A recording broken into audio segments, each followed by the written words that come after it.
Jared Poland, FroKnowsPhoto.com. Are you a beginner photographer? Have you just picked up your first digital SLR, or have you had one for a while, but you're not happy with the results? Well, I've created my most comprehensive video to date. It is a 3-hour-long video guide that's going to help you go above and beyond auto. I wish I had a guide like this 18 years ago when I started as a photographer. It would have given me the ability to save months, if not years of time, trying to figure all of this out on my own. So please allow myself and this guide to be your mentor. What are we going to cover in this guide? We're going to hit the fundamentals of photography, the type of information that you're going to take with you throughout your whole career as a photographer. We're going to hit things like, what is the exposure triangle? What do I do if my picture is over or underexposed? How do I get tack sharp images? What focus mode should I use? What metering mode should I use? And what's a good composition? We're going to hit that and much, much more.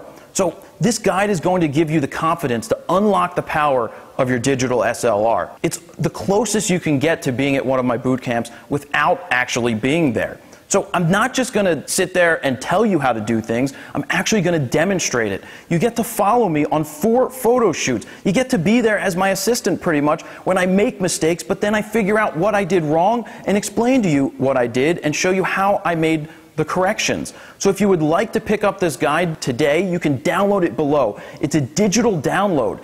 That means you can watch it over and over again. And yeah, if you decide to pick it up today, I'm going to include a 20-minute long bonus video that's going to give you the 5-year plan, how to make money as a photographer, and how to market yourself. So let's take a sneak peek inside this video guide. So you just heard me talk about f-stops. You heard me talk about how depth of field works, and now the best way to show you how that really works is to do this right here with this frog who I've become well acquainted to. But what does it actually look like when you get a picture at 1.8 versus a picture at 22? What's going on here? Well, what's going on is that your depth of field is changing. A shallow depth of field is what you see when you're shooting at 1.8. It's very narrow. So your focus point, or your area of focus, is very small. As the numbers go up, all the way here to 22, your focus is changing. So more things are going to be in focus from front to back. So that's important to keep in mind. So what we're doing here is I'm going to photograph the frog, and I'm going to focus in on its eye at 1.8.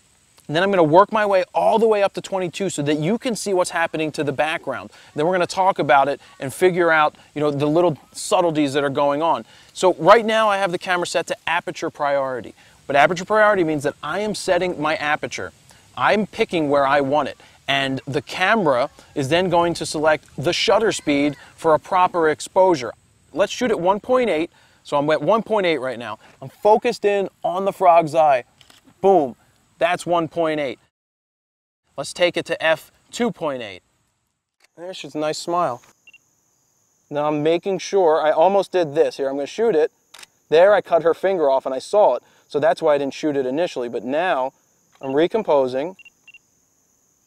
Boom. I'm making sure that I have her finger in there. And I do. So that is really sharp. You can see in the pictures that the background is nice and blown out. When we talk about blown out, it's compressed. So that's the point of using a piece of glass like this. And I'm probably going to switch to the bigger piece of glass, a 300-2.8, in a few minutes so that we can see how we can really compress the background, step away from the tree, and make a parking lot look really awesome. So we're going to come back to that in a couple seconds. Well, why don't you sit back on it? Which way do you want me to? Just face that way, but just rest your tuchus on it. So now we're ready to photograph the swing here. I'm locking in on the tripod just so that I have something that's not moving so that each image kind of stays similar.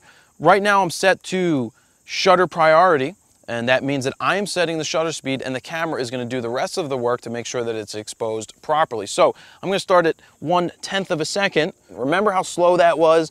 You could hear the sound of how slow that was when we were testing and letting you hear the different shutter speeds. Now let's see what happens when we move the swing and shoot it at 1/10 of a second. So I'm going to try to capture the swing at the very bottom. Boom. And as we look at the swing, you can see that it's kind of hard to see because it's actually blurring.